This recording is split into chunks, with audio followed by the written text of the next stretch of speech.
Elasticity में बेटा कल हमने स्ट्रेस और स्ट्रेन पढ़ा। कल हमने स्ट्रेस और स्ट्रेन की बात की। अभी आगे देखो,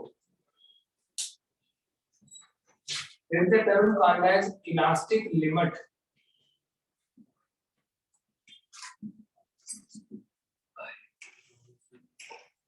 इलास्टिक लिमिट क्या होता है? देखो, हम ये बोलते हैं कि इलास्टिसिटी प्रॉपर्टी है किसी बॉडी की जिसके कारण बॉडी अपनी ओरिजिनल स्टेट को रीगेन कर लेती है। जब उसके ऊपर हम कोई एक्सटर्नल फोर्स लगाते हैं, जैसे ही फोर्स हटाएंगे वापस अपनी उसी शेप में आ जाएगी, उसी पोजीशन को रीगेन कर लेगी। इस प्रॉपर्टी को बोलते हैं इलास्टिसिटी। लेकिन इलास्टिसिटी की ना एक मैक्सिमम लिमिट होती है। ऐसा थोड़ी है कि हम जितनी मर्जी फोर्स लगाए हटाएं तो वापस आ जाएगी। एक लिमिट से ज्यादा फोर्स लगाएंगे, जैसे कल आपको इंटरएटॉमिक या इंटरमॉलिक्यूलर डिस्टेंस भी बताया था, जब डिस्टेंस बड़ा ज्यादा हो जाएगा तो इलास्टिक बॉडी में भी डिफॉर्मेशन होती है, इलास्टिक बॉडी में भी प्लास्टिसिटी आ जाएगी। तो मैक्सिमम कितनी स्ट्रेस अप्लाई कर सकते हैं? Maximum stress that can be applied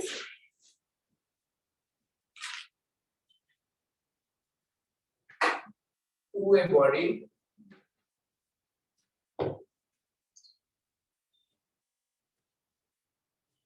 after the removal of which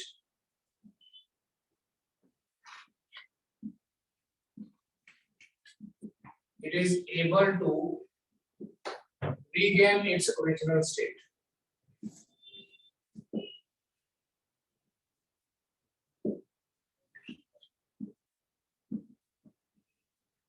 Is known as elastic limit.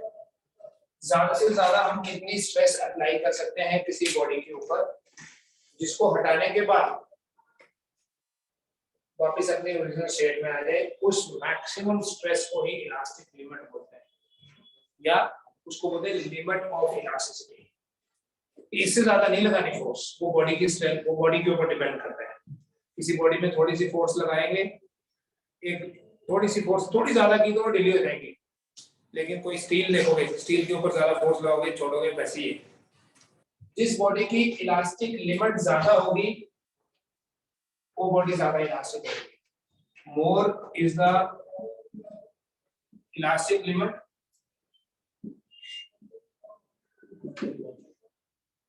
More is the elasticity. Elastic limit जितनी ज्यादा होगी इलास्टिसिटी उतनी ज्यादा होगी।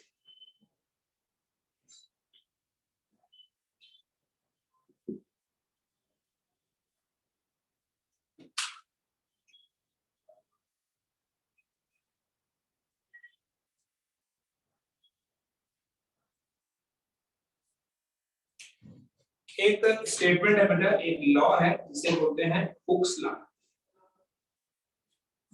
रॉबर्ट हुक के कुछ एक्सपेरिमेंट्स के बेसिस पे ये स्टेटमेंट है। इट सेज, कंडीशन है इसकी, सबसे पहली कंडीशन ये है, with N elastic limits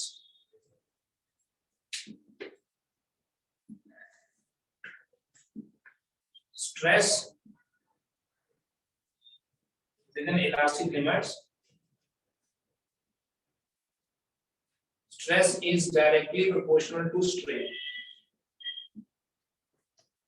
Within elastic limit stress directly proportional strain के है, जिसका मतलब है स्ट्रेस और स्ट्रेन की जो रेशियो होगी वो कांस्टेंट है ना? जब हम प्रोपोर्शनलिटी साइन हटाएंगे तो क्या लिखेंगे? Constant into strain. स्ट्रेस पे स्ट्रेन हो गया कांस्टेंट, इस कांस्टेंट को बोलते हैं मॉडुलस ऑफ इलास्टिसिटी।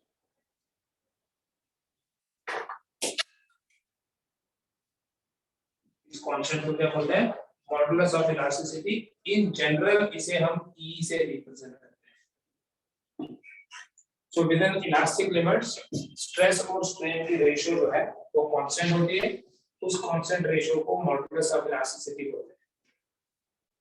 अगर हम इस चीज को, इस हुक्स लॉ को ग्राफिकली समझें, ग्राफ बनाने के लिए हम बेटा कोई एक्सपेरिमेंटल अरेंजमेंट बनाएंगे। इसकी एक और स्टेटमेंट है हुक्स लॉ की, it says within elastic limits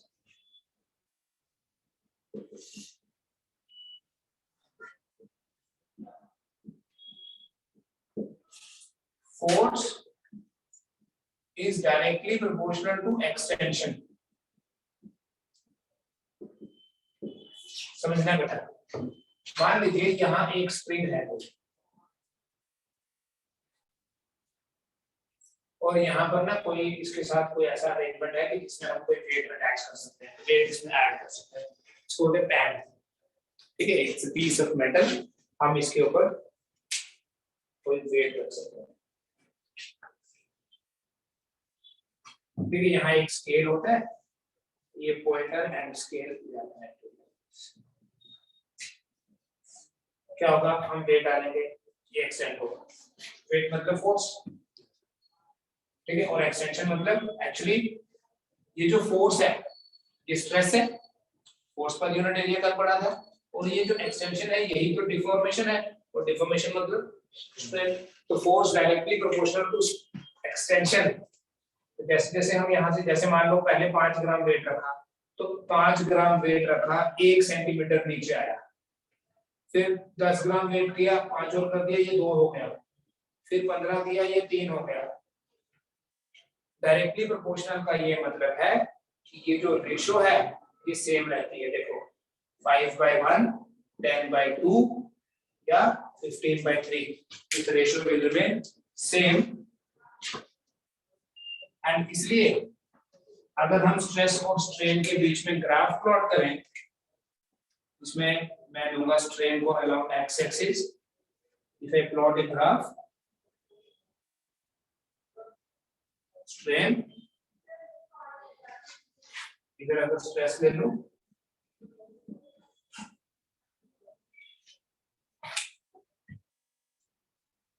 तो ये होगा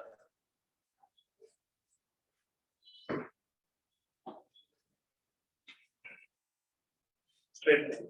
This angle is theta. The graph within elastic limits here. Within elastic limits,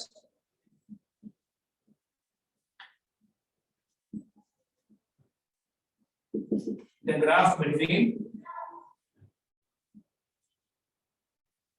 stress and strain is a straight line.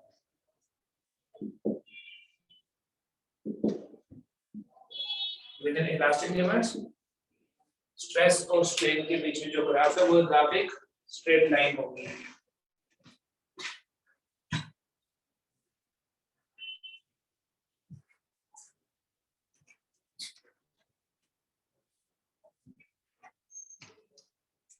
और इस स्ट्रेट लाइन में अगर आप यहाँ देखो,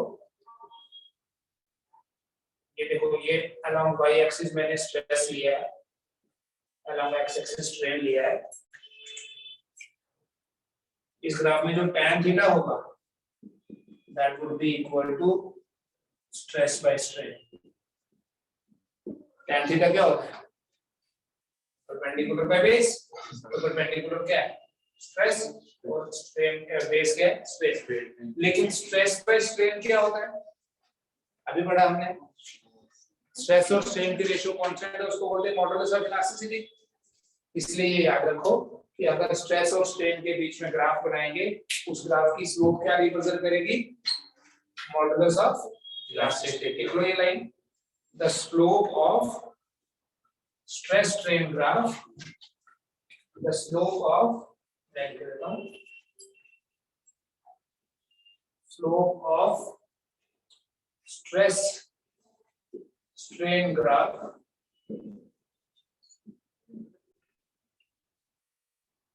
represents modulus of elasticity। Note कर लीजिए।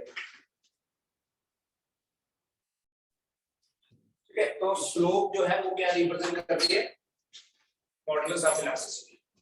क्योंकि स्लोप एक्चुअली इसी से ध्यान रखना कि जब भी ग्राफ होना है तो वो स्ट्रेन एक्स एक्सिस के अलोंग होनी चाहिए।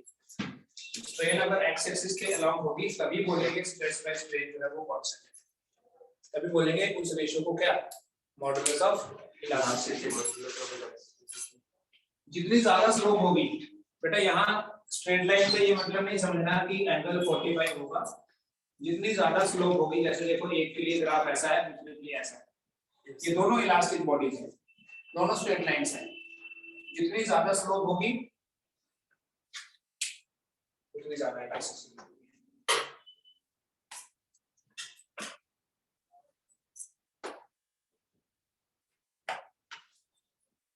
मोर स्लोप मोर इलास्टिक। तो जैसे अगर इसका मॉडुलस ऑफ इलास्टिसिटी E1 है, इसका मॉडुलस ऑफ इलास्टिसिटी E2 है, तो बेटा E1 और E2 की जो रेशियो होगी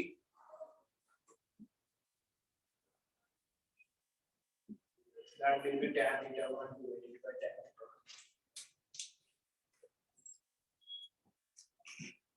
E1 E2 की रेशियो क्या होगी, tan theta 1 over tan।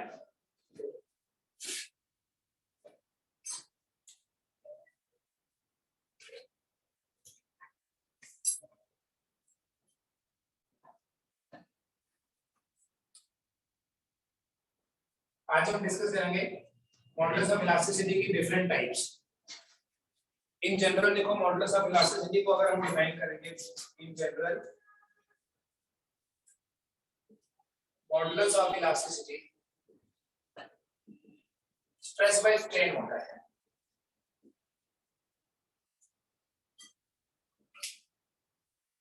ठीक है, तो मॉडुलस ऑफ इलास्टिसिटी का ऐसे यूनिट क्या होगा,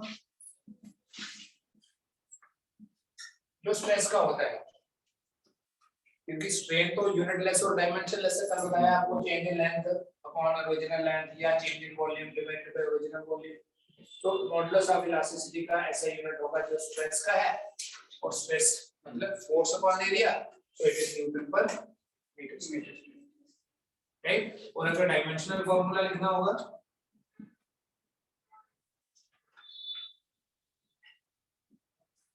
dimensional formula of modulus of elasticity, so it will be m1 l minus 1 t minus 2 force upon area का जो है करके देख लो, force upon area के लिए। so we discuss types of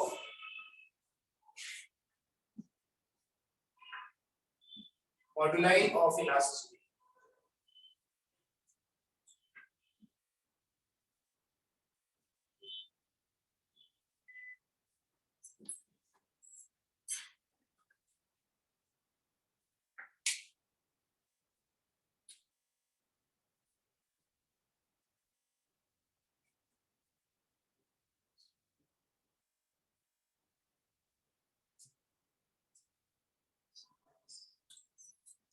singular modulus बोलते हैं और प्लूरल होगा तो मॉडुलाई। ठीक है, मॉडुलस ऑफ इलास्टिसिटी के डिफरेंट टाइप्स हैं, मैं पहले नाम लिख लेता हूं। एक है Young's modulus,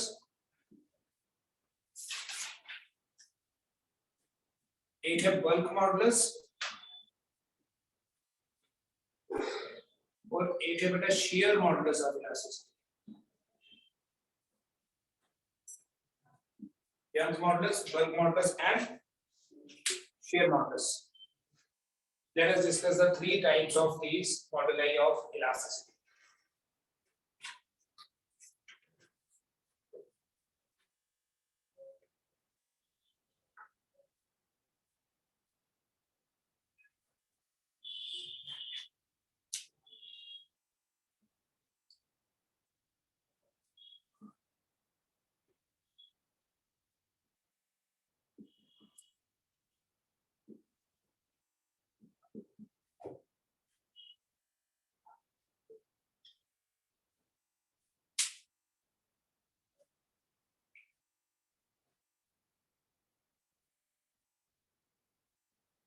Young's modulus of elasticity क्या होता है?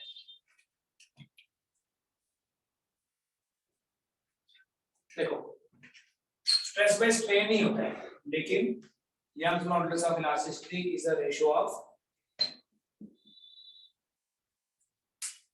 normal stress to the longitudinal strain।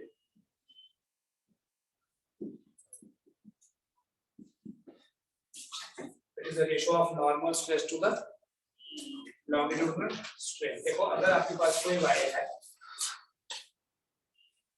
ऐसे एज्यूम करो कि इस वायर की ओरिजिनल लेंथ है L,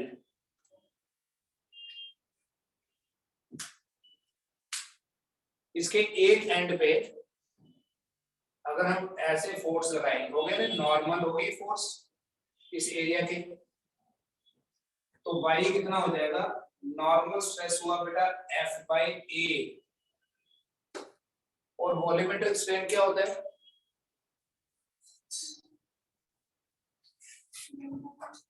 चेंज इन लेंथ, क्योंकि इस फोर्स के कारण क्या होगा,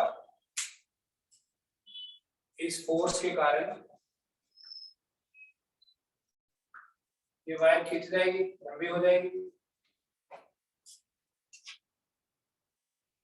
लेंथ हो गई L डैश।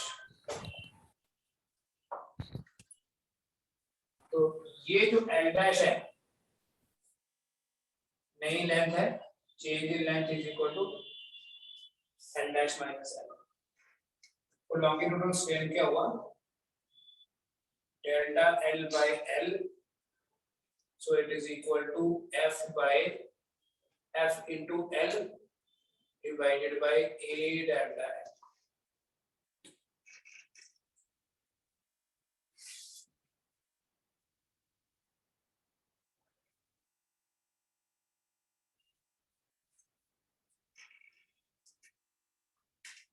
बेटा अगर हम यहाँ पर कोई ऑब्जेक्ट अटैच करते, फोर्स नहीं लगाते, कोई ऑब्जेक्ट रखते जिसका मास m है, if an object of mass m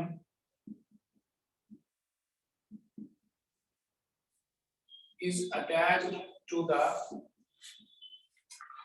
free end of wire, then ये जो F है it will be equal to mg, weight होगा ना, अगर ऑब्जेक्ट हैंग कर रहा है तो डाउनवर्ड फोर्स क्या होती है, वेट, तो y आपको कभी ऐसा भी लिख सकता है mg into L divided by A into delta L। बेटा अगर इस वायर का रेडियस r है तो हम ये भी तो बोल सकते हैं एरिया ऑफ क्रॉस सेक्शन होगा पाई r square into delta L। What is r, note कर लीजिए, ये सारे फॉर्मूले काम आएंगे, radius of the wire,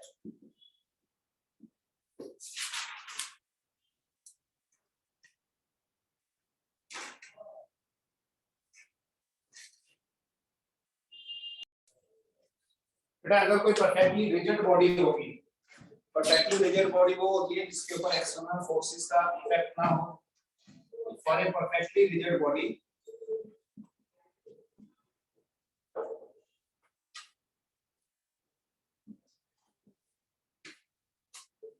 delta L is equal to 0।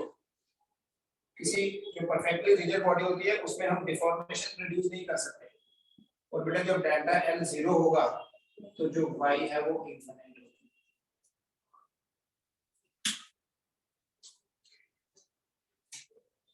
For a perfectly rigid body y is infinity.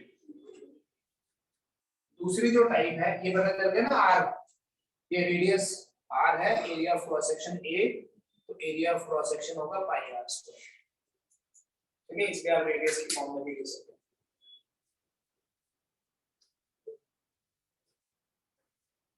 दूसरा है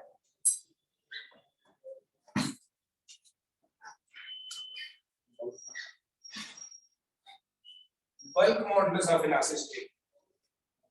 बल्क मॉडुलस ऑफ इलास्टिसिटी को b से अगर रिप्रेजेंट करें, k से भी करते हैं, ये भी स्ट्रेस बाय स्ट्रेन ही होगा, कोई भी मॉडुलस ऑफ इलास्टिसिटी होता है स्ट्रेस बाय स्ट्रेन है, तो bulk modulus of elasticity is equal to stress by strain, है तो stress by strain, but normal stress divided by volumetric strain.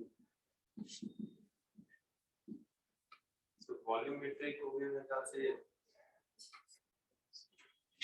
ख्याल क्यों लगाना, सीधा बता ना, पूरा पढ़ा हुआ तुमने, ख्याल क्यों लगाना। ये अगर किसी ऑब्जेक्ट का वॉल्यूम v है हम फोर्स लगाते हैं F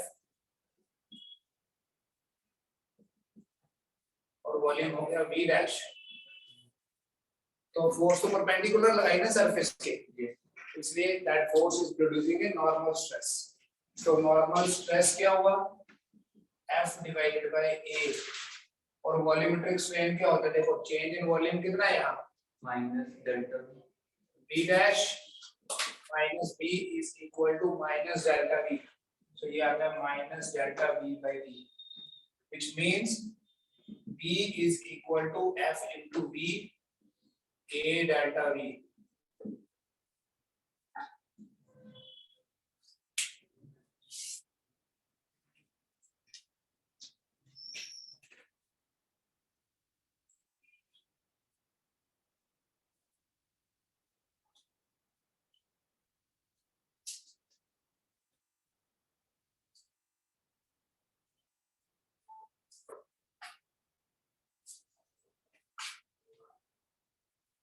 अगेन अगर परफेक्टली रिजिड बॉडी होगी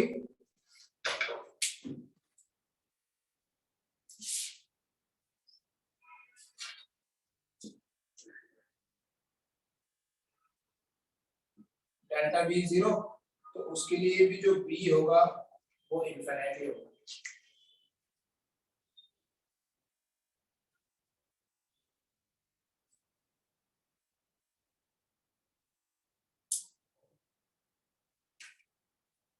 बल्क मॉडुलस ऑफ इलास्टिसिटी का रेसिप्रोकल होता है। Reciprocal of bulk modulus of elasticity is called compressibility. क्या बोलते हैं, there is a term called as compressibility.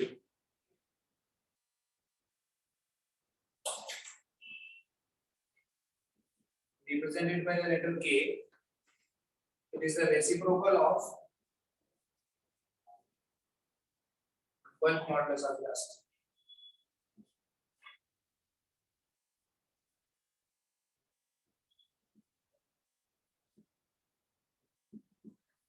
So K equal to 1 by B, या अगर इसी के अकॉर्डिंग लिखना है तो minus A delta V over F।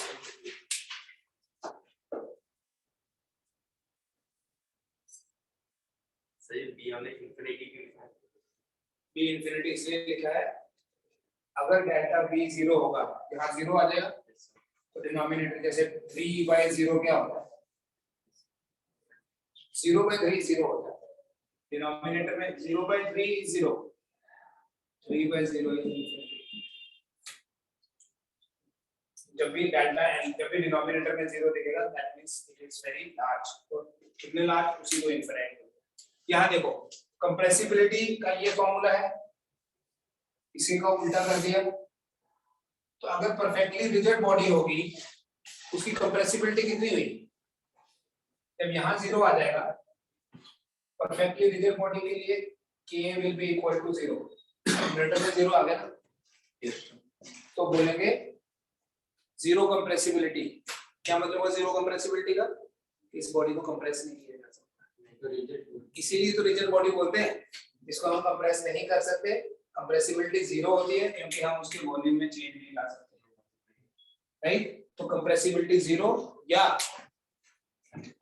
Elasticity, ये bulk modulus of elasticity infinite.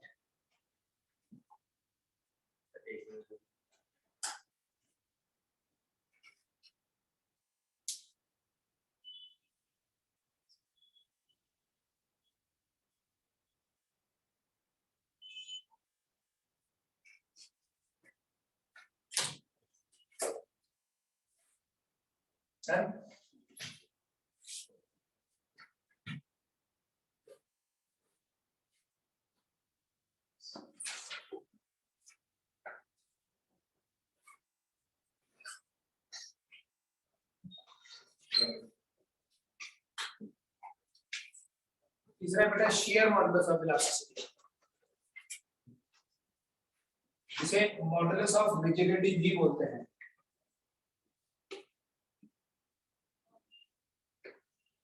तो इसका सिंबल ये है ईटा। क्या पढ़ते हैं सिंबल को, ईटा।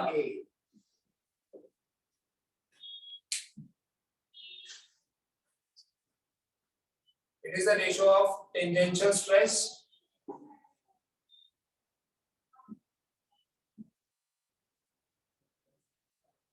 to the shear strain.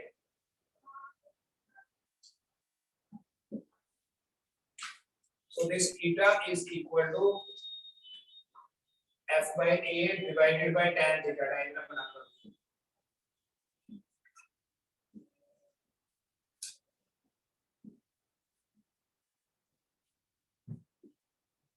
ये अगर कोई 3 डायमेंशनल बॉडी है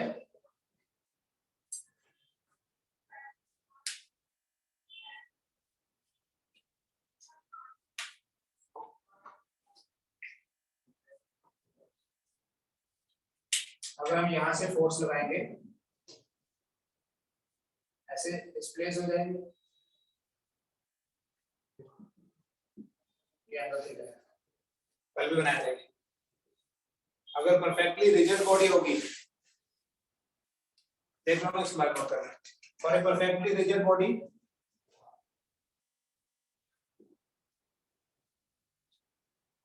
थीटा 0 थीटा 0 मतलब tan थीटा भी 0 और थीटा इसलिए इनफिनिट होगा उसके लिए जिस बॉडी का मॉडुलस ऑफ इलास्टिसिटी जितना ज्यादा है इसका मतलब वो बॉडी कितनी ज्यादा इलास्टिक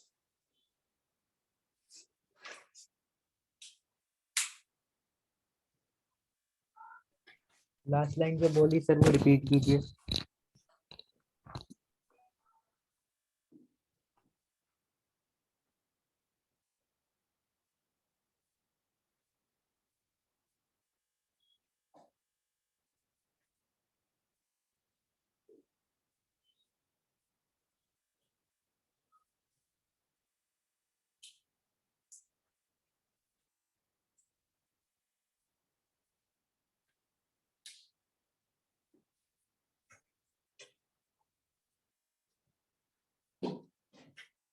बेटा जो यंग्स मॉडुलस और लास्ट में जो पढ़ा share modulus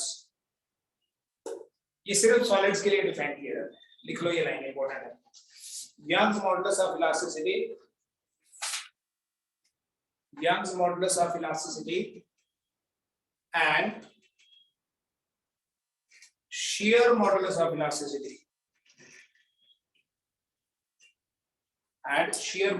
elasticity are defined only for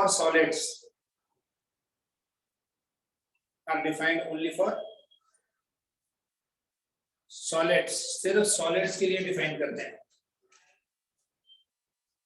whereas the bulk modulus of elasticity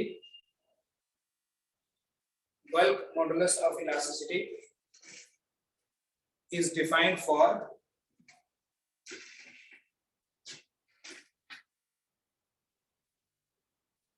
all three states of matter.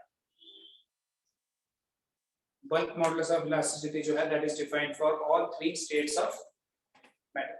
Bulk modulus of elasticity solids में भी, liquids में भी और gases में भी होता है.